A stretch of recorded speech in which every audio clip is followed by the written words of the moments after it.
Hey there, Stackers. Hope everybody is staying safe. Here in Michigan, we have shelter in place going on, which, by the way, is what we do on any normal day. So here's the thing about today's episode. In keeping with the discussion that we had on Monday, you're not going to hear coronavirus coverage. You can sit back and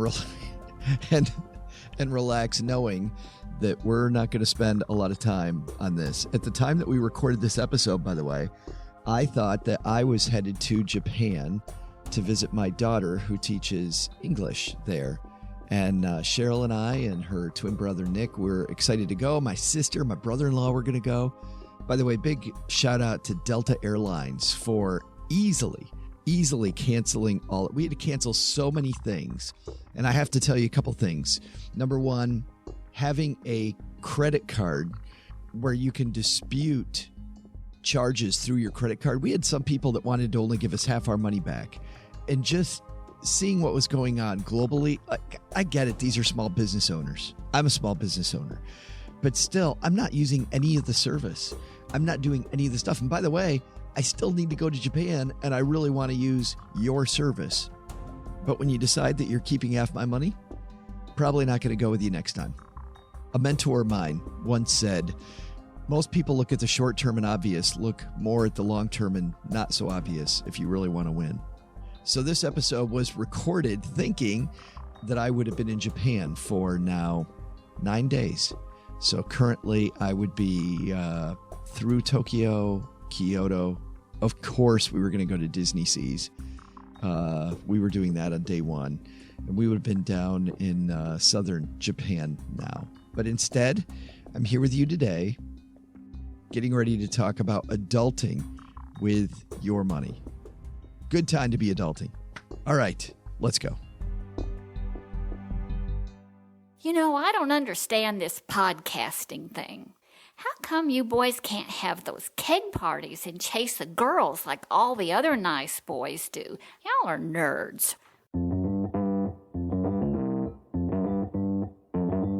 Live from Joe's mom's basement, it's the Stacking Benjamin Show.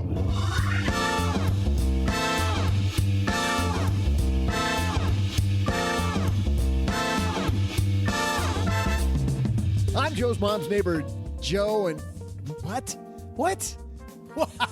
Oh, so today is National Joe and National Viagra Day. Don't even get me started. So many jokes about how those two go together. But I mean, like, who's got the time? I could go on. Anyway, so in honor of this weird-ass holiday, and because we all have cabin fever so bad that everything seems amusing, let's change all of our names today to Joe as we discuss adulting. Because that seems like a totally adult thing to do, right? Doesn't it? On today's show, when should you have a backup plan? What happens when you don't have one? What's the cost? Joining us from the Afford Anything podcast, say hello to Joe Pant. And from this amazing podcast, it's Joe G. Finally, from JoePenzo.com, it's Joe Pesci. Oh my God, that dude is awesome. But it's not him, isn't it? I mean, that Joe's trouble in every movie he's in. Nah, it's just Joe Penzo. But that's not all. How is your financial education? How is it for your kids? Today on our Friday FinTech segment, we'll discuss the perfect way to keep your kids busy at home, teaching them about money. We'll talk to Ortus Academy CEO and founder, Joe, a.k.a. Aaron Velky. And, of course, we'll magnify a stacker Joe's money by answering someone's Joe-styled question. And now, the guy whose name means he will add, and oh boy, does he add some smells to this basement, especially after being cooped up here the last 2 weeks straight. It's Joe Saul-Sehy. It must be that deodorant, that fantastic deodorant that I wear all kinds of times here Wet in the dog? basement. I'm sorry? It's from Monsters, Inc., right? Do you got any odorant? Yeah, I got Wet Dog, Smelly Shoe, or whatever he has. Do I smell like wet dog? Why, yes, you do. Fantastic. Hey, everybody, welcome to Wet Dog for the Win. I am Joe Salcia, Average Joe Money on Twitter. And across the card table from me, it's Mr. Joe G. You like switching everybody's name to Joe? Joe G. Yes. How about that? Not going to get confusing. It's a good day to be a Joe. Just a regular Joe across it. It'd be the Average first. Joe. It'd be With the money. It'd be the first time anybody ever called you Average Joe True. or a regular Joe. Mm-hmm. Yes. And some guy who's also a regular Joe, but lives deep underneath Los Angeles. It's Mr. Joe Penzo. How are you, man? I'm doing good. I'm cooking up some sloppy joes for dinner. Oh, are you kidding me? I'm not kidding you. And I was just reading up about the Rock of Gibraltar. Oh, yes. Been sitting on that for like 6 minutes.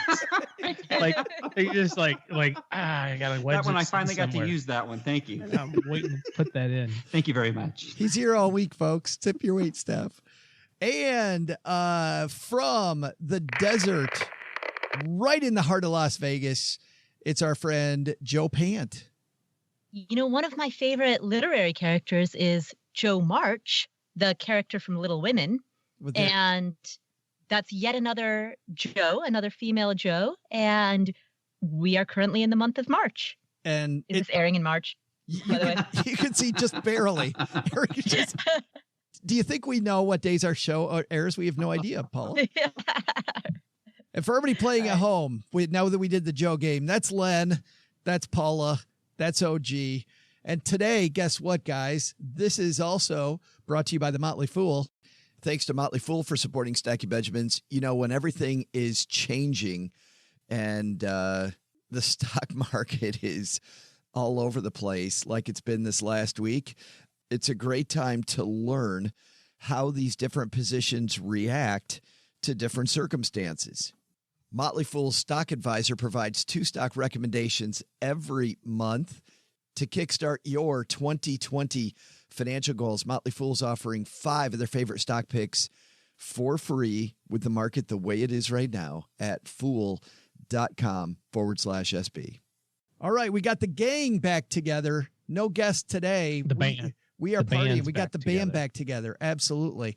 We got a fantastic headline piece. So let's get the party started. Hello, darlings. And now it's time for your favorite part of the show, our Stacking Benjamin's headlines. Our piece today comes to us from a little-known website named Budgets Are Sexy. This is written by a blogger named Jay Money, and guest reading Jay's piece today for us from Every Single Dollar is our friend Jessica Garbarino. Jessica, take it from here. When I Tried to Be an Adult and It Backfired by Jay Money. I was talking to my sister about how I still rock my cracked phone and broken laptop every day, and she hit me back with some of the stuff she hasn't gotten around to replacing either, like underwear. Most of hers has holes. Pillowcases, they're all fraying. Broken mugs. She reuses them for paintbrush holders, which is actually pretty clever. I find that in most cases, I am perfectly fine riding stuff out until the day they die. I wear holy underwear too, and rarely replace my cars until they putter out.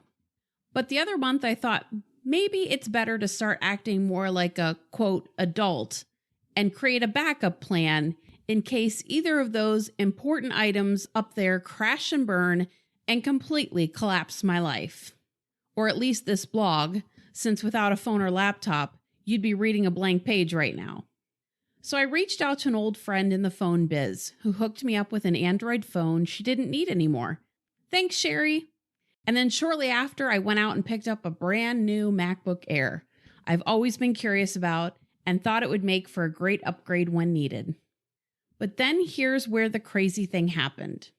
Instead of feeling more at peace with having a game plan now, I actually started feeling worse about it all.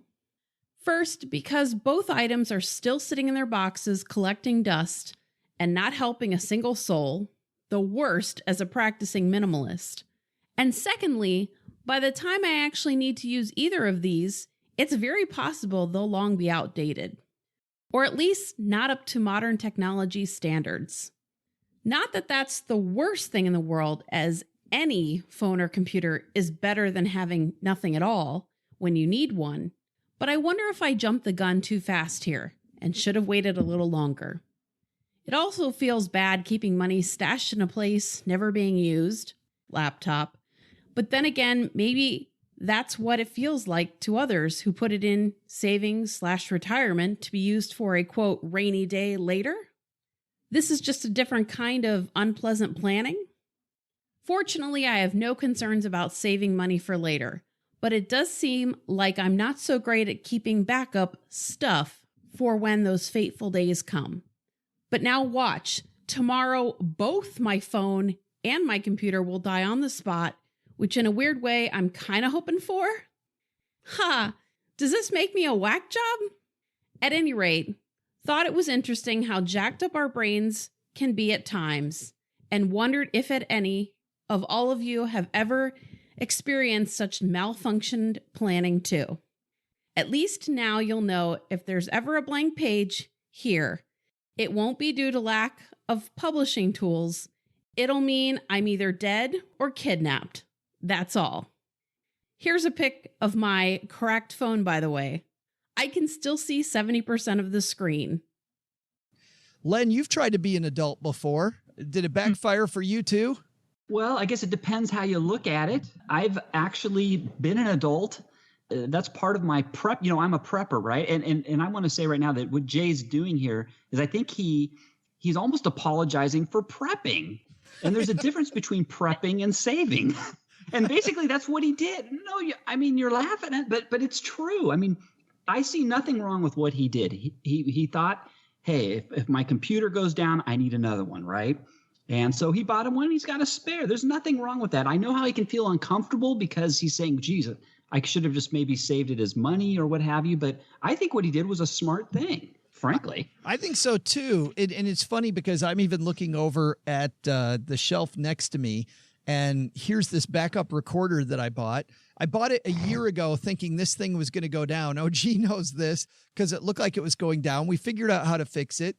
I still got this thing we paid a bunch of money for 12 months ago that has not seen the light of day, that OG reminds me about every 47 seconds that we... I try to remind you that those things are not free, and they should be doing something other than collecting dust. But it gives you the opportunity to lose one again. Again? Oh, I did lose this one, didn't I? I was letting you kind of go with it was broken and I had to fix it. You know, handyman Joe just trying to fix the recorder. We all know what that meant, which was Joe just lost it, but then found it. I forgot, Paula. I went on vacation. I took my recorder with me, and it was in a side pocket, and then I freaked out thinking I left it on vacation. That's what really happened. I forgot that. But that's also a risk. Well, it is a risk. So shouldn't you have a backup? Wasn't J Money right to have backups? Yeah, I think specifically in terms of a computer or a phone, things that you rely on for work or in order to be able to do your job, and Joe, in your case, a recorder, a microphone, like anything that is work related, it makes sense if you're self-employed, as we all are, it makes sense to have a spare, because if something breaks down and you lose 2 days or 3 days, trying to repair it first, and then when you can't repair it, then you replace it, like that's 3 days of lost productivity, which when you're self-employed, it means 3 days of zero income. And even if it's not as direct as, I bill clients for a billable hour, it's, 3 days of lost productivity is going to have an impact on your revenue, no doubt about it. And so particularly with regard to having backups of things that are necessary for the function of your job, absolutely. It's funny, OG, to bring you into this discussion. In a roundabout way, it feels to me that what J Money's really talking about here is insurance. I mean, he wants to have insurance that if something goes wrong, he's got this backup. Yet when he pays for the insurance and he maybe doesn't need it, he feels bad about it. I just kind of wonder, I think about this from the perspective of decisiveness. I was listening to what Paula was talking about around, like you have these, days of trying to fix things. And I was just thinking there's so much easier ways or less expensive ways than in his case, buying a computer and just letting it sit there. That's becoming less valuable as time goes on. Like, what's wrong with having a subscription to Carbonite or using Dropbox or Google Docs or something like that, where all of your information is already online, and then just have it in your plan that if I drop my phone, I literally will go to the store and buy a new one. I mean, you might not get to get the color that you want, but if it's truly such an emergency, it doesn't take but an hour to pull that off if you're in a somewhat populous area. And you know, I mean, I don't know that I would be buying an extra computer just for the sake of like, well, what happens if I lose my computer or if I break it? I mean, that's a lot of expense. Now, I would have an extra TV.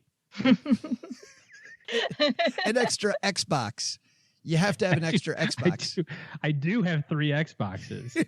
If that goes and down, I've got them spread across the country just to be extra safe, that if there's an EMP in Dallas, I can get in a plane, go to Michigan, get my other Xbox, bring it back to Dallas, and now I can still be Xboxing, which is great. But or you could just keep your current Xbox in a Faraday cage unless you're using it. There you go. See, that's even better than buying 3 Xboxes. See, I thank you for proving my point for me. And that's exactly what I was saying. You don't know, Len, who's touched an Xbox. I mean, you could get coronavirus, so you got to keep them separated. Absolutely. Yeah. I just don't know. Like, I think in the context you're talking about insurance, you have to have a plan, especially for things like Paul was talking about as associated with your business or associated with your life. What do you do if you lose your job? You can't like at that moment be thinking, oh, I should probably make a plan for what do I do if I lose my job? Like you're already in it, you know, you have to have that already on the shelf. So in those contexts, I think absolutely. I want to go to the engineer here because it seems like, Len, a great point that OG's making, like having insurance agents want you to start with buy a thing. Of course, if I walk into a Verizon store and I tell them something happened to my phone, the Verizon rep is going to say, have you ever thought about having a backup phone? Where what OG's saying, maybe widen that out instead and having a contingency plan instead. If my phone goes down, I'm going to do X, Y, Z at that time. I mean, that seems very engineerish to concentrate on if everything goes wrong, what's the strategy going to be instead of just going out and buying a bunch of stuff? Yeah, but here's the thing. You don't have to buy your spare things. Your backups do not have to be top of the line. They just have to carry you through until you have enough time to get the thing that's broken or lost or what have you. So, for example, Jay Money, you don't have to buy. I don't think he did. I don't think he got a great backup computer. He got some. Yeah. Oh no, actually he did. But whatever. You can buy cheap stuff that just carry you across for a few days. So you don't have to expend a lot of cash. You can buy an old used computer. You can buy an old flip phone. You can buy, just have a burner phone, what have you, just enough to get you through that time. So you don't have, it's not like the insurance has to cost you a lot of money. And really insurance shouldn't cost you a lot of money. So, I mean, if you're just smart, you just get enough to carry you across, to get you across the crisis, the quote crisis. Which is funny, Paula, because I think then the bigger argument, once again, getting back to insurance, is that could be that crisis insurance could be, if you have money in the bank, that could be your emergency fund. But it seems like the people that skimp on insurance are not the people with an emergency fund who really should skimp on insurance. It's the people who feel like they can't afford it. And then for them, when something goes bad, then they're in big trouble. Right. With a phone or with a laptop, if you've got a strong emergency fund, then when yours breaks, you can automatically, like as OG was saying, go to the store within an hour and replace it. So as long as you've got the funds, the emergency fund to be able to do that, and as OG was saying, the decisiveness to do that, because where that can get bogged down is if something breaks down and then you try to be cheap about it and you wait for several days to fix it, and during those several days you're out of commission. So that decisiveness, that quick action of replace first and then try to fix the old thing later, I think that's key. And with Jay Money, what he did in terms of the quote unquote getting insurance, the impression that I took away from what he wrote is that by going out and buying, a new phone and a new computer, he essentially turned his old or existing stuff into that backup, right? His phone had a cracked screen. The screen was 70% cracked or something like that. It's not a great phone, but he likes it. And now it can be a backup. Len, so don't you think the quicker we get onto drone technology where we can just get stuff automatically, the less we need that backup? Well, you're always relying on something, right? I guess. What if the drone takes a crap, I mean, there's always risk. There's risk everywhere, right? So I guess why would you need drones if you've got a car? Why you could just drive down to the Best Buy or whatever and get it in an hour. It'd probably take you the same amount of time. So, I don't know. There's certain things where I think it's prudent to have backups. I think when you're a blogger or a podcaster, I think electronics items that you use every day are very important to have backups. But he also mentioned things like underwear and pillowcases. Is that important to have spares in your closet? Probably not. I think you can make do. Yeah. It all depends, and kind of Paula hit on that earlier. It really depends on what the thing is, that whether you're going to commit some funds to it and keep it in your closet or not. So this is OG why Len has 7 toothbrushes, because if the first 6 go down, he's got the backup. He's like, honeybee, we got to have a backup for the backup. Well, you should see my prep stores. I mean, it is pretty impressive. I bet it. I do not. I'm good for 6 months. People are out there getting toilet paper, and I'm just laughing. They're getting toilet paper, and they're buying water, and they're running like, oh my God. I'm sitting here, I'm just kicking back, drinking my beer, going, you guys should have been doing this years ago. Had it already. That beer you're drinking right now is 7 years old. In fact. Yes, got a 7 years. I told you about the I do test my stores. I told you about the 10-year-old can of Chef Boyardee ravioli that I ate. And you said it was good. It was delicious. Yeah, it was a little off color, but it tasted just fine. And it's like wine.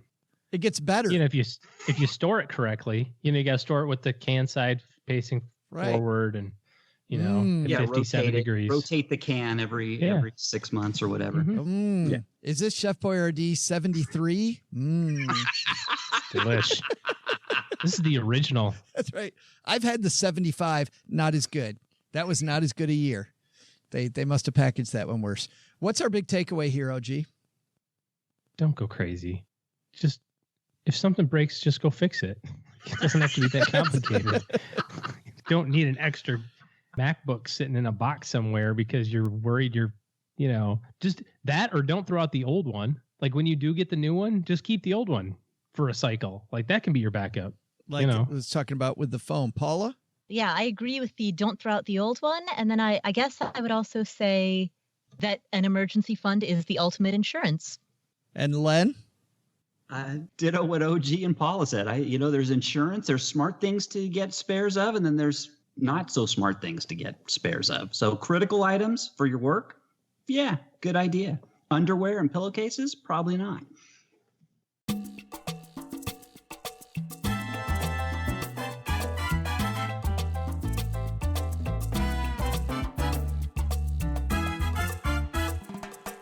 All right, in a quest to get away from Len talking about having underwear, we're going to introduce the Friday FinTech segment.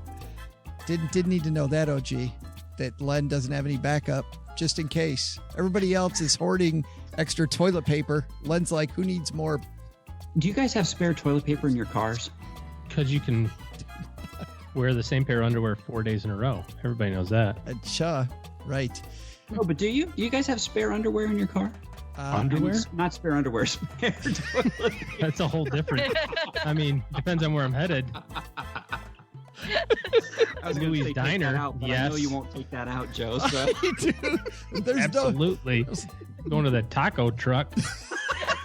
New pair of pants. I got a whole new wardrobe. Can never be too sure. Aaron Velky. Long drive. On that note, Aaron Velky is CEO and founder of Ortus Academy. They work with people of all ages to give them better financial knowledge. And it's cool to see in an age when you hear about financial programs not working in schools, an academy who seems to be knocking it out of the park, helping the younger generation get their act together. And let's talk about how they do it. They have a new thing out called the Money Club that people can even do online. They also work with schools. So let's say hi to Aaron Velky from Ortus Academy.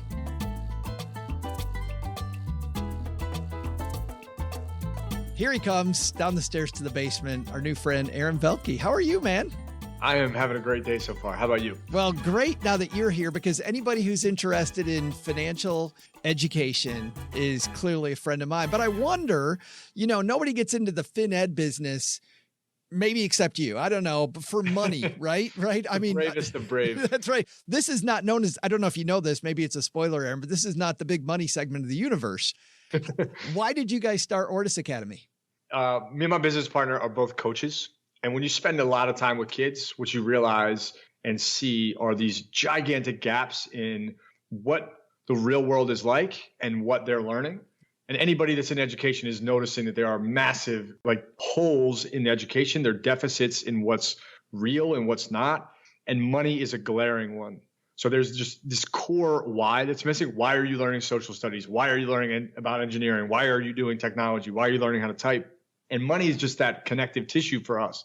So this started, we were in an area that was changing and a school got built and we wanted to help. They wanted math help. We thought money would be a great disguise. And down that rabbit hole we went. And what we really sought out to do initially was to make money a sport. Because in sports, you have failure, you have practice, you have concepts, you have life lessons, you have all these things that are they're beautiful. They're absolutely stunning. And if we could bring that to an environment where someone got to practice money, what a world that would be. What surprised you most that kids didn't know about money that you would have expected most kids to know? In many ways, what we're teaching them is upper level. So they're missing some of these core elements. We go into a lot of different programs, workshops, seminars, classes, and most people don't know what earning is or how to earn. The only thing that we've conditioned someone to think about is get a job. And that is a gigantic misnomer in a world where gig economies, entrepreneurship, startups, and freelancing, they're exploding. And we feel like that's a big space for us to provide a foundational block that just supports someone in the long run. So you guys started off with one school, and then how did it expand? Did you say, hey, kids are learning this stuff, we should go bigger, or what happened next? Naturally, you end up with the question of how do we do more? When we started getting some interest in growing, we had to come to this conclusion that we could not be everywhere. And that required us to think about technology. But from an even more practical perspective, a young adult is learning on YouTube and they're learning on Google. So we just felt that what we had created for gamification and being in person was great, but we wanted something to modify the rest of the month or the semester for them once we left. And we started thinking, imagining, dreaming, conceptualizing, what could we do online that would make the conversation that we start, the catalyst, even more powerful. We're really good at creating moments, and we wanted a tool to really create a more sustainable learning course for somebody. And we built, we learned, we raised capital, and we expanded. And now we've got an online platform that's pretty robust. I mean, there's a lot there for families, for young adults, millennials, Gen Z to sink their teeth into.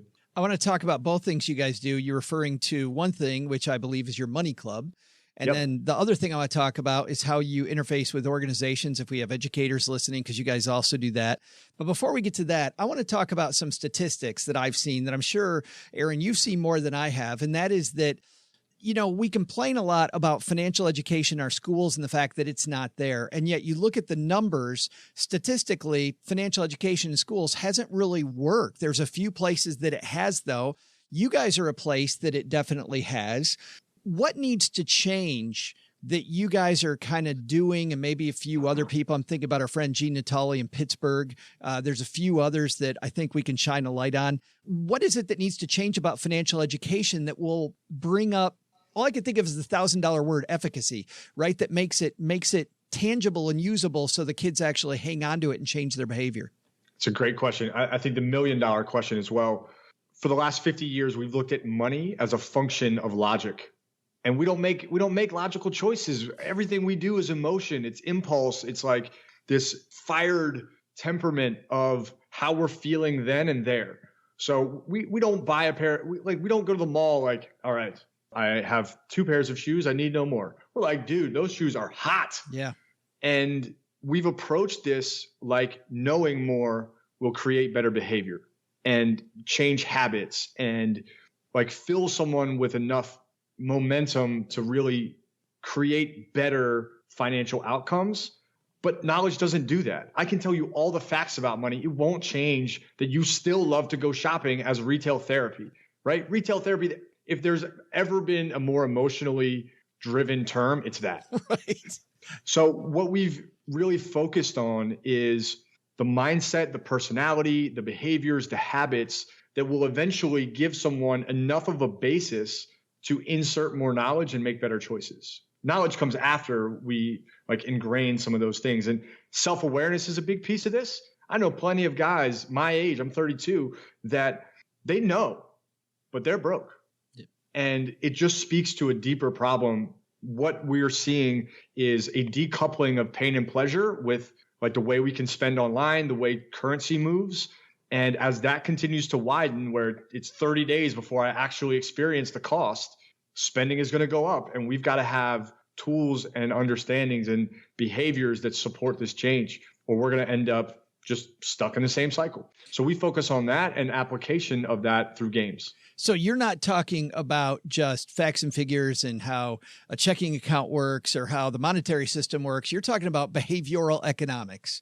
100%. Yeah. 100%. And in a way that puts someone in the driver's seat to analyze their own choices, right? It's really easy to come in and stand on a high horse and say, hey, look, here's what you do. Follow my lead. And we really want to be vulnerable and bring authentic moments of mistakes and moments of reflection that allow someone to say, wow, that might be worth reflecting on. Where do I start? And if we can get a person to say, where do I start? We are off to an entirely different ballpark where the invitation is welcome. And a lot of these money conversations, they're not welcome because it's just some guy on stage speaking about how great he's got it. And really, we want to bring this to an audience where people are willing to admit their mistakes, their flaws, their character types, their values, and all the things that they understand about money from their mistakes, because that's typically where we learn. Yeah, that's fascinating. I could talk about that forever, but let's get into specifically how it works. So let's talk about the Money Club first, because anybody can join the Money Club is my understanding. Tell me about that. So Money Club is an online series of games, content, videos, like resources for families of millennials and Gen Z. Typically, Money Club is a very approachable foundation right now, and we're going to have a ton of content. It's really a whole world, right? We want money to be approachable and fun and cool. And Money Club is designed to help a family, help an institution really make the conversation about money the invitation that we just talked about. The online course itself has all kinds of content that blurs this line of behavioral economics and the realities of the real world today, brought to you in like TED Talk style videos, right? They're just engaging and they're exciting to learn about, but they're also relevant. And we've connected everything back down to sports. So we're like, hey, earning is like your offense. Spending is like your defense. What's your score, right? And those games that go behind it really help reinforce that behavior and mindset are a big part of money. The club itself is such a powerful tool for us because it allows us to reach beyond our walls here. And, you know, we can be at this table together and talk about how to make change. But if we are stuck here, then we can't do that. And Money Club can reach anybody where they are. And it's just such a powerful tool for us and exciting to launch. What's the target age group? Millennials and Gen Z are kind of our space. We know the language, we know what they care about, and we know that they care about like a workplace that has a mission. They care about how it's going to socially impact the world. Those things are really valuable to us as well. So this is kind of conscious capitalism in a way. But what we're really focused on is individuals that want to see the world in a very real and practical way and want to understand money as a way to live their best life and be happy. Happiness comes first. And we're really excited about helping people build that into their own future.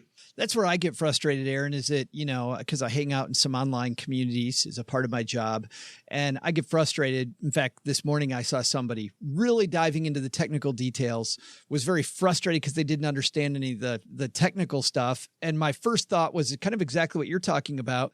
You kind of got to build a foundation first. Right? I mean, let's not start by putting a pretty roof on my tent. Let's put some stakes in the ground.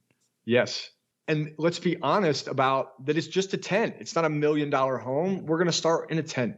And it's okay to start there. And, many other guests. And I think our philosophy really is, let's start where you are. Let's not be ashamed of that. What's great about games and having these dialogues is that in a game, if you fail and you make certain choices, you're more likely to talk about those choices in the game and then say, oh, that's just how I am in real life.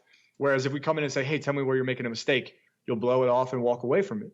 So it's creating these dialogues that are safe and open that really seem powerful for us. And Money Club has been a great success in helping these particular individuals and families really accelerate their dialogues. And I see that Money Club says it costs $99. Is that a one-time fee, that an annual subscription? How does that work? So that's a one-time fee. Okay. Right now we're offering a special coupon code called Stacking Benjamins. So wow. All right. $50 off. So anybody listening can get involved with it. It's a one-time membership, and we've got other courses that are going to be rolling out. That one flagship course is called A New Independence. So we really want to stress the word independence because financial freedom is like so far away for a lot of people, and we want to build that up. We also work with employers. We run workshops for staff teams to do a little bit of financial wellness and really I think there's now a big value in employers that show their employees that they're in for the long haul. So we work with them as well to do workshops and seminars that focus on the same kind of content. Well, and there's also the other place, because it's also my understanding that ERISA requirements, which, by the way, most HR departments are able to blow off, to say that you're supposed to educate your workforce about how to use the programs that you have available. I would imagine that this would help companies toward that requirement as well. Definitely. And we know that staff are always stressed about money, right? It's the number one cause of stress in the country.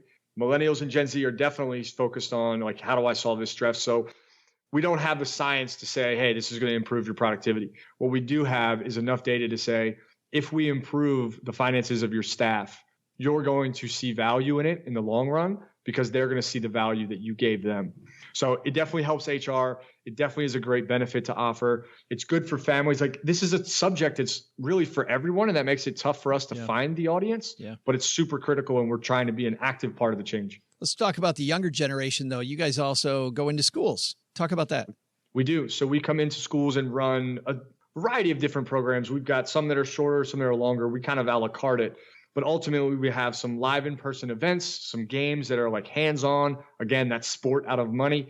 We've got the online course that couples. We train staff to facilitate the online course in classes. So there's a ton of resources available for free as well that schools can get access to. There are parent guides. There are just a lot of things that we want to share because, again, this conversation about money is often very mechanical. And the conversation about money is always subjective. What you care about, Joe, might be very different than what I care about. So telling you what you care about doesn't work. I need to ask you what you care about. That's crazy talk, Mr. Velky. I know. Why would you do that? The site that you go to is Ortus Academy. It's spelled ORTUS Academy.com. Aaron, thanks for hanging out with us for a few minutes and talking about, well, actually, I should ask you one more thing. I know you guys aren't done. You've got other stuff in the hopper that you're working on. Tell me about that. Look, a big future for us is in considering that an outcome in financial education is not an assessment. It's a real choice. So what we're building and thinking through is a tech platform that when you finish learning about mortgages, you immediately connect to a mortgage provider.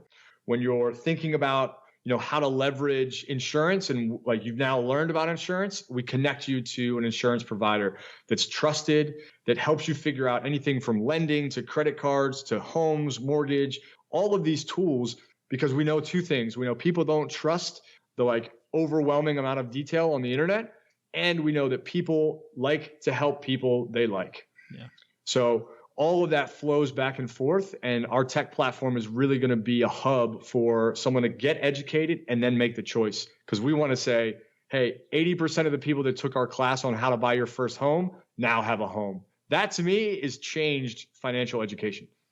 Aaron, thanks a ton for talking to us today. The site is ortusacademy.com. And you know what? If you're walking your dog or you're on the commute, we got you covered. We'll have the link on our show notes page at stackingbenjamins.com. Thanks for joining us, Aaron. I really appreciate what you guys are doing. Fantastic work. Joe, thank you so much for having me. Hey there, trivia nerds. I'm Joe's mom's neighbor, Joe, and today, to celebrate National Joe Day, I'm headed out to the Sizzler tonight to get Joe's mom and I some sloppy joes. I'm not even sure if they make them, but hopefully, since today's such a special day, they'll do their part for all of us Joes. And, of course, here in my non-mic hand, I got a cup of Joe, holding it right here. Probably can smell it, I bet. Which is a great, nearly non-sequitur segue into today's trivia question. So it was this. What percentage of people drink their coffee with nothing in it? Totally naked coffee. We'll talk about the sugar and dairy industry, or maybe the lack thereof, in just a moment.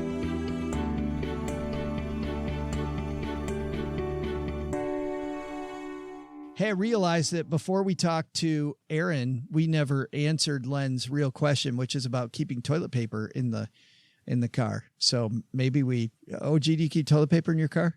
Yeah. I mean, it's not handy.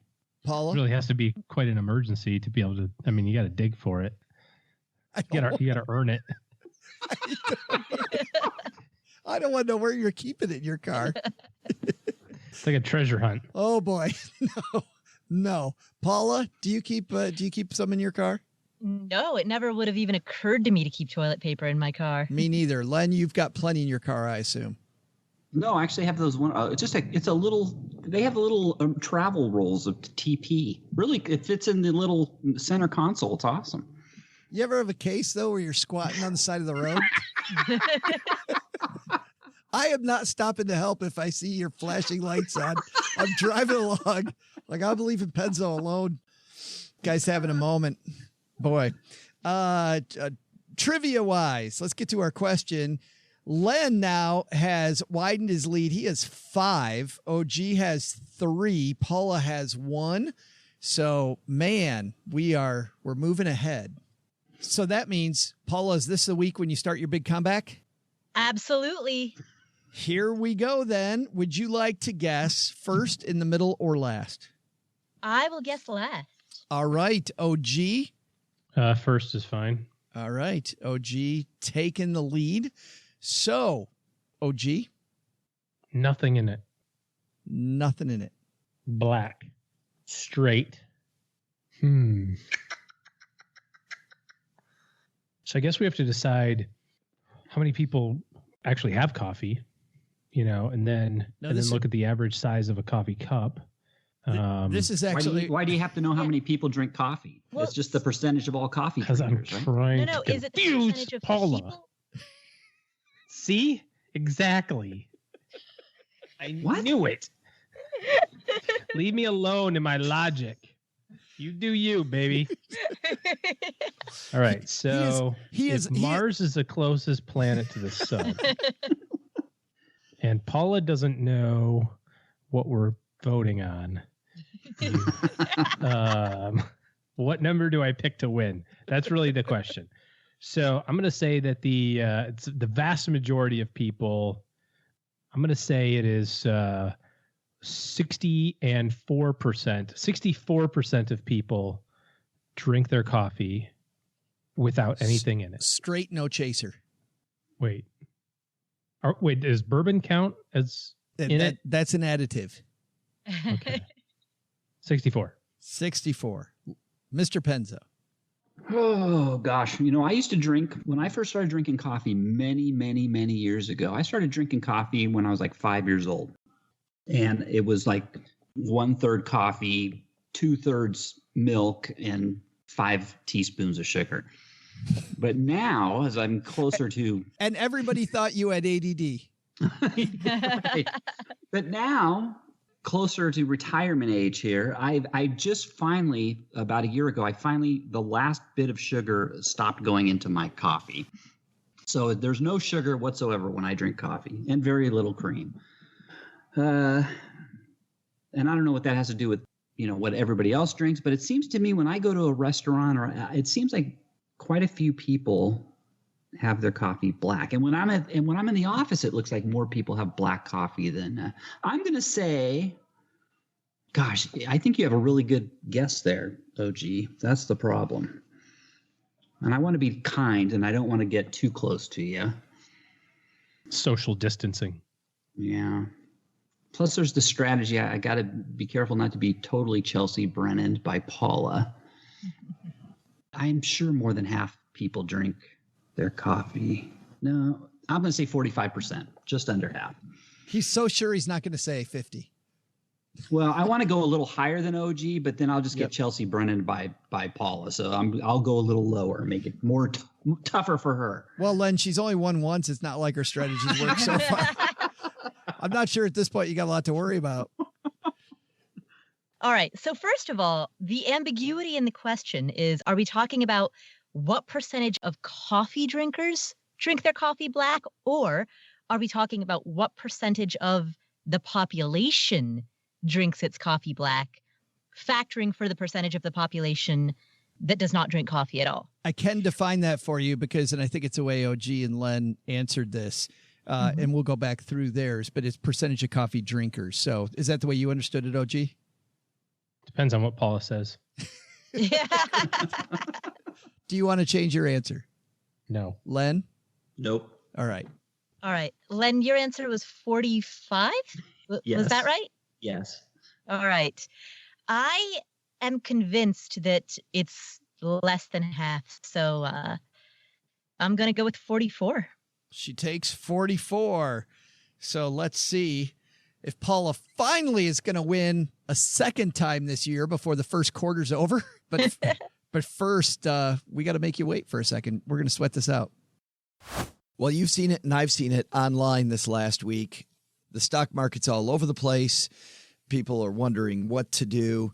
And the big thing that really gives me pause is when people act like the stock market's some kind of voodoo. The stock market is not voodoo.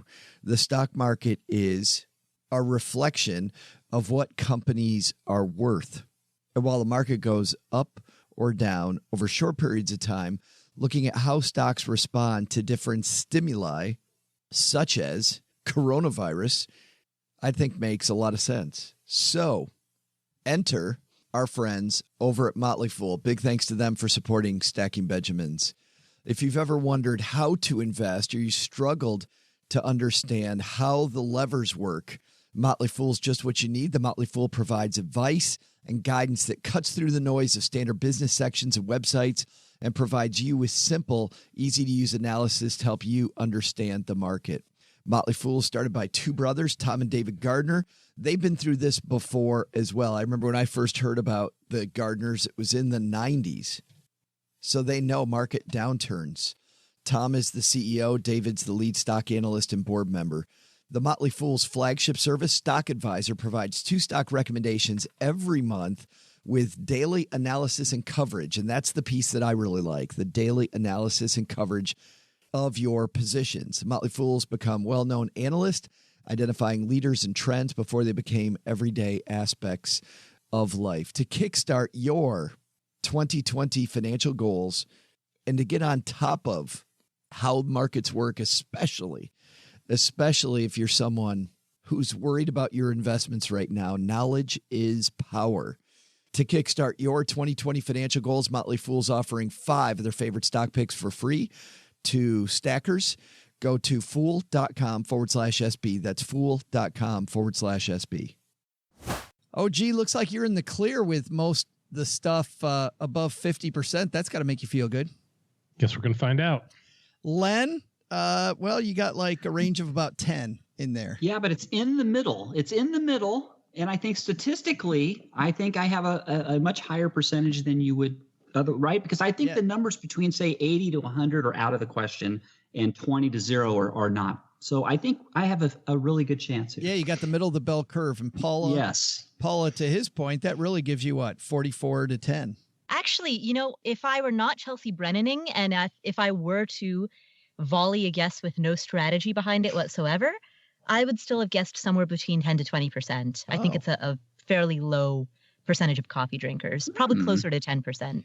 So I feel very comfortable having anywhere from 1 to 44%. Well, I can't believe I'm going to say this, Paula, but Doug has the answer. Did I say that out loud? so, Doug, what is our answer? Well, Welcome back, my wonderful trivia family. I'm Joe's mom's neighbor, Joe, and let's get your trivia answer, shall we? Let me recap for all you old Joes out there. What percentage of people drink their coffee black? Meaning, like with nothing in it. Well, it turns out that much like most people like bacon with eggs or jelly with toast or mayo on their hot dog, and that might just be me. But, most people do prefer to put cream or sugar in their coffee. So if you said 24% of people like their coffee naked, you'd be right. See ya.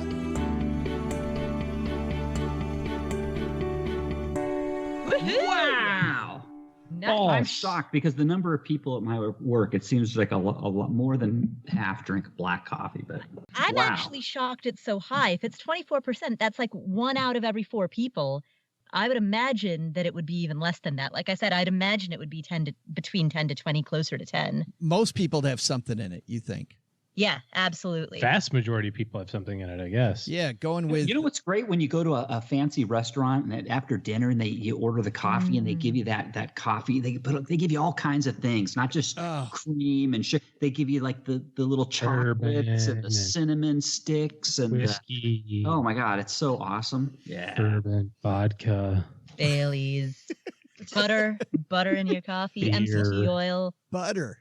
Is that true? Do people put butter in coffee? I drank 2 cups this morning of butter coffee. No Is way. that bulletproof coffee? Is that your bulletproof coffee? No, so Bulletproof is a particular brand name, but I combine half a tablespoon of butter, grass-fed unsalted butter, and 1 tablespoon of MCT oil. I combine them in a blender, blend it up for a few seconds, and it makes a delicious cup of coffee.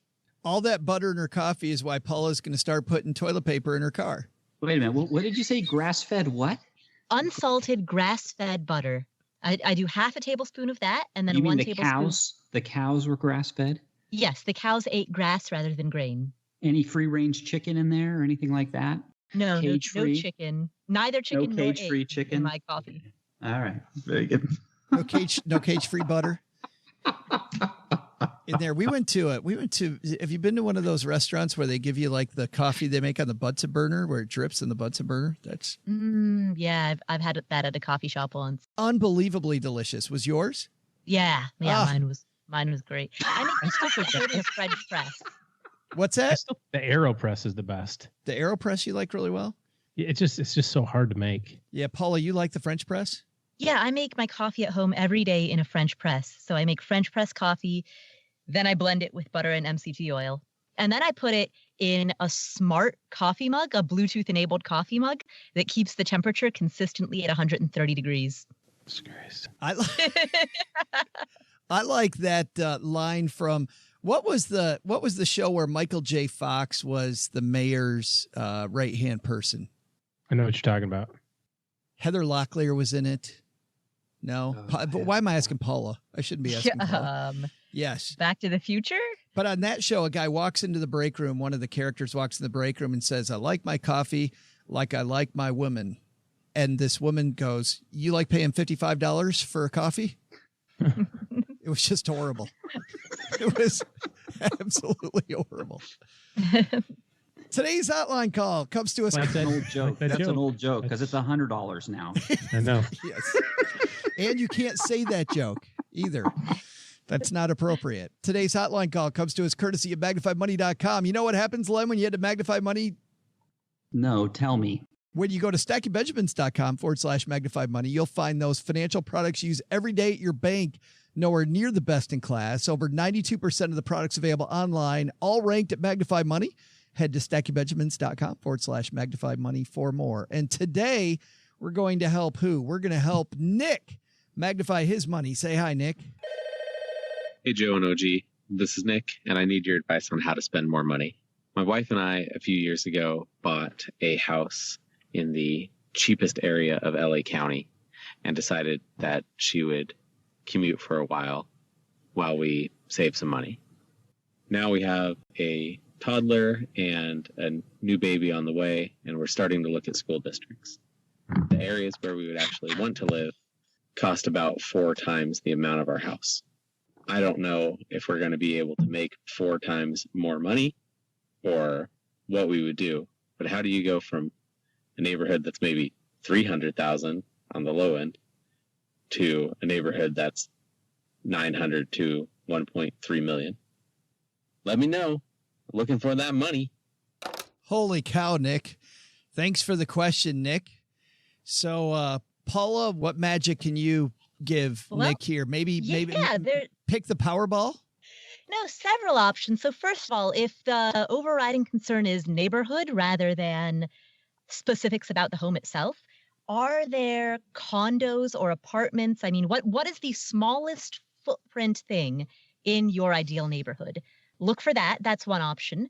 Another is, are you willing to Airbnb or VRBO if that is legal in that area? Or are you willing to take in a roommate for a little while if that's a possibility? That's another way that you can try to offset some of the costs of living in that space. And then finally, when we talk about taking in a roommate or Airbnb, effectively, those are ways to make more money. And granted, those examples seem to be most relevant because you're monetizing the home, but money is money regardless of how it's made. So if you don't want to take the step of Airbnb or get a roommate, then what other side hustle can you develop such that you can make more money? So I would say that combination of increasing your income and decreasing your square footage, even if that means sacrificing the single family home thing and going into like the tiniest shoebox apartment that you can find. When something is expensive, you buy less of it. So when square footage is expensive, you get less square footage. That's going to be the trade-off. Len, you like that idea of deciding what your priorities are first that Paul is talking about? Yeah, I mean, I hate to say this, but, sometimes you got to think about if that's really important, something as important as a school district, that's kind of something you want to think about before you buy the first house, just in case. I mean, to jump from a $300,000 neighborhood to a multi-million or $1 million neighborhood, it's really asking for a lot, especially if you're already at two incomes. If you're at one income, you might be able to make the jump. But that's hard to do. You might want to look into other alternatives like maybe homeschooling, or maybe it's even cheaper to find a private school that in your area that actually delivers better than the public school system, where in these $1 million neighborhoods, at least equivalent to. You might have to pay some extra money, but it would still be cheaper than trying to shoehorn your way into $1 million neighborhood. That's what I was thinking, OG, was what Len said there about the private school idea. That might be a happy middle ground. Yeah, I was thinking about this the way that Paula said, which was to think about it from the perspective of what is the most important thing. My answer is just go figure out a way to make more money. But if the education piece is more important to you, then you have to be willing to sacrifice in other areas. And maybe the right answer is the smaller place or whatever. But I think it would also be interesting to expand that circle. Right now you're thinking about two binary choices. Should I live in my current neighborhood, which I don't like, or should I live in this $1 million neighborhood, which I want to for the schools? And I just got to believe that there's another option there, which is, why can't you live in a good neighborhood that has good schools, but not in one of those two places? Maybe it doesn't exist in the LA basin or just the general area where you live, but I just kind of wonder if there's other places that you should expand that circle to. Is there a place in, Arizona? Is there a place in the Pacific Northwest?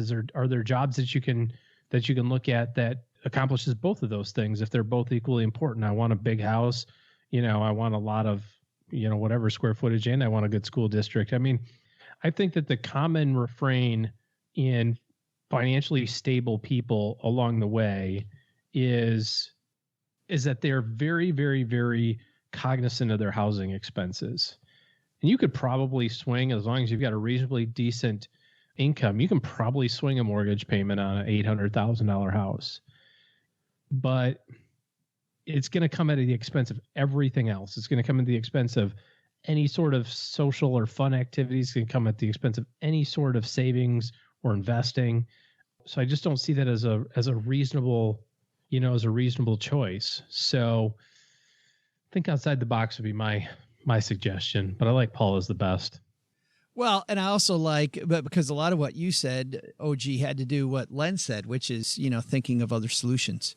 Like I agree. I mean, I thought what Len thought, which was private school, and your thought of maybe there's a middle neighborhood. I mean, I agree. It's not as binary. When you guys must, Len, come up against that when you have a problem at work. Often there's got to be a third solution that somebody didn't think about. Yeah, there's always another solution if you get clever, right? So I was just thinking the downsizing, when you have a family, downsizing can be hard. It's easy to downsize when you're getting older and the kids are leaving the nest. But when you're adding to your brood and your nest is getting bigger at home, downsizing is, that's pretty tough. That's a tough option. Yeah, that is. So. My recommendation for anybody who wants to do that would be to look at people who live in places like Manhattan or Sao Paulo. Like, look at people who live in high density areas and see what they're doing in order to be able to accommodate a smaller space. And actually, IKEA is a very, very good source of inspiration and ideas for that. It totally is. It really is. Like, IKEA is great at, they're so, like, real estate in Sweden is so expensive that people often have incredibly tiny homes, and they're fantastic at innovating around that. So look to that for inspiration and ideas. In those showrooms, there's nothing more fun than walking around, imagining yourself living in a shoebox. Like they've optimized every inch of 300 square feet. And to be fair, when square footage is small, cubic footage becomes much more important. So having high walls so that you can store things vertically, that becomes much, much more important. Go up, like having a loft, things like that. Yeah. Good stuff. Thanks for the question, Nick. You got a question for us? Head to stackingbenjamins.com/voicemail and OG and I. And on Friday, Len and Paula will help you get an answer that I'm sure you probably won't like. Hey, did Nick give you his shirt size? He did. He forgot. Which, thank goodness, because that's just bragging. We don't believe it or not. He's still going to get a code from Gertrude. He'll get to pick his own. But I do like when he's like, "Hey, Joe, I'm an XL." Good for you, man. Yes, keep bringing it. Well, that's the difference between men and women. A women's brag would be like, "I'm an XS." I know. Isn't that sad? It is sad, Paula, how it's just a double standard, isn't it? Yeah, seriously. Yes. Bragging with us is I'm extra small. Yeah. And either way, whether it's women who aren't extra small or men who aren't extra large, everybody else just rolls their eyes. Just goes, yeah, okay. Yeah. Yeah. That's going to do it for today. Len, what's happening at joepenzo.com? Let's see. Oh, it's my annual look at gas versus charcoal grills, just in time for spring grilling season. So stop on by joepenzo.com. We shouldn't even talk about that now. I'm so hungry. And the idea of like having brats on a grill right now, I'm in. Me too. Doesn't that sound great? Totally in. That's what we're doing. You're doing that right now? Well, not right this second. Do you cook them in beer first before you put them on the grill? Cook myself in beer first. No, that way. Brats. No, if I'm drowning in beer and then I put the brat in, I guess it doesn't really matter. It does. Exactly. It all comes out the same. OG, got big plans this weekend? I just flipped through Flipboard. I just found an article for Len. I tweeted it to you. Super rich jet off to disaster bunkers amid coronavirus outbreak. It's happening. You got yours at a discount, Len. You're not paying the big bucks that these people are paying. Oh no, I got mine when it was cheap. When bunkers, nobody wanted bunkers. It was cheap. Yours still had the missiles in the silos. Hey, I will tell you this. I will tell you this. I worked with a lady, and her dad actually bought an Atlas D missile silo out in Cheyenne, Wyoming, and I got to go visit it. And it was quite amazing. It was an old decommissioned site, but he made it his home. It was something else, and it worked as a bunker. How about that? He lives below ground. It was really cool. Yeah, really cool. The thing I would be worried about is you got to make sure. So I get it that it's it's underneath the ground, all that sort of stuff, but you got to make sure that the Russians also know that it's a decommissioned bunker. Because you got to imagine they knew where they were at some point, or at least generically. Right. And you're like, well, or do they keep track of these stuff? Like when we decommission these things, are they pretty sure? Like, oh, don't bomb South Dakota. That one's out, you know? Or did you have to send a note to Putin? Be like, hey, dude, just so you know, it's just me. Right. It's like, there's nothing else here. We're good. These grid coordinates, leave us alone. Promise me you're going to take out one of them. Right.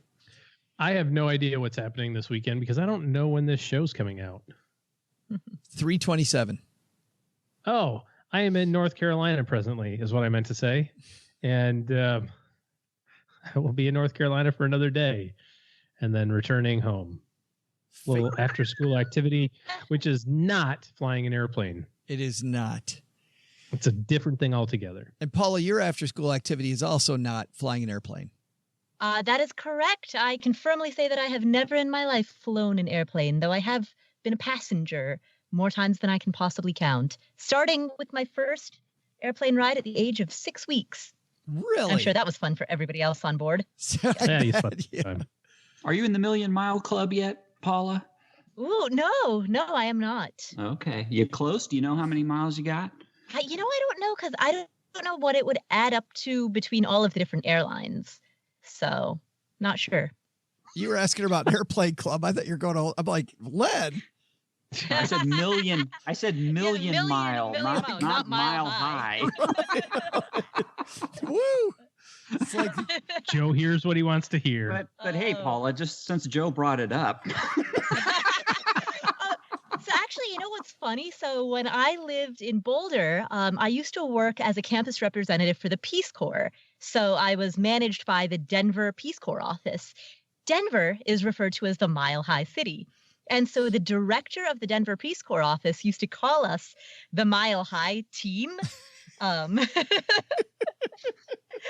we'd go to these staff meetings and she'd be like, yeah, Mile High team, go. And everyone would just be chuckling. Yeah. And that doesn't mean what you think it means. Exactly. There are these two guys who worked in the office and they're both like in their mid-20s. And they would occasionally just high five each other and be like, Mile High team.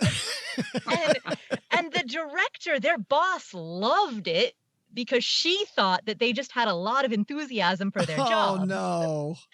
Oh, no. Well, everybody wins in that situation. Exactly. Everybody wins. Well, Paula, while we got you, what's happening at Afford Anything? At the Afford Anything podcast, we recently aired an interview with Chris Guillebeau. He is the author of The Art of Nonconformity. He famously traveled to every country in the world, 193 countries. And he joins us to talk about side hustles, making money, managing money, travel, adventure, and living an unconventional life. So we recently aired that. We also have an episode coming up with Joe Saul Seahigh, where we answer a bunch of questions that come from listeners from the community. And we have an episode coming up in a couple of weeks with John Hale from Morningstar, where he talks about ESG funds, environmental and social governance focused funds. All right. So all of that's on the Afford Anything podcast. And I know you've had some questions about ESG funds on our question and answer episodes. We sure have. And so John Hale, he is an expert in the topic. He's written many papers on it. So we deep dive into that world. All right. Well, we'll have links to everybody's stuff at our show notes page at stackingbenjamins.com. Joe, what should we have learned today? So, what should we have learned today? First, take some advice from our roundtable. Adulting? Yeah, backup plans make sense, but not in every case. Consider what's mission critical for your life and have backup plans for that. Everything else? Maybe be okay with just living a little. Second, take some advice from Emily Shalal and Dr. Klontz. The real problem in money handling? Yeah, it isn't your bank or the fees. Dude, it's you. But the big lesson? I can't keep all these Joes running around straight. Joe's mom's Joe is beating her friends, Joe, and Joe. One of those doesn't have an E, by the way, at cards online. And I got a feeling that Joe's cheating. It's one of the ones with the E. They're totally cheating. I tried to point it out, and all that the Joes said, they just started yelling at me. So this Joe is out.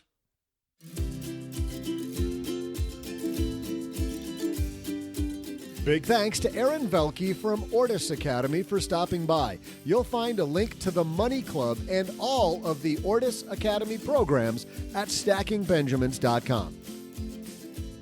Paula Pant appears courtesy of AffordAnything.com and the Afford Anything podcast. Len Penzo appears courtesy of LenPenzo.com and thepersistentitch.com. And as always, thanks also to all of you good Joes for hanging out with us today. Go forth and stack some Joes.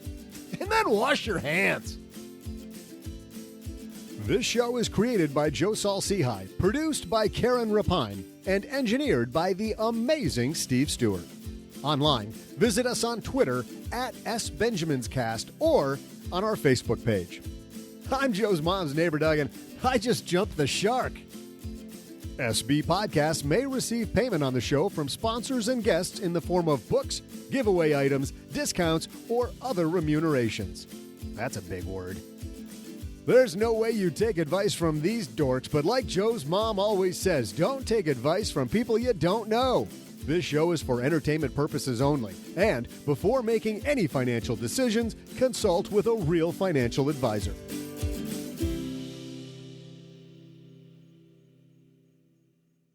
Check out my skills, Joe. Rollin' in my El Camino, ragtop down so my hair can flow. Word to your mother.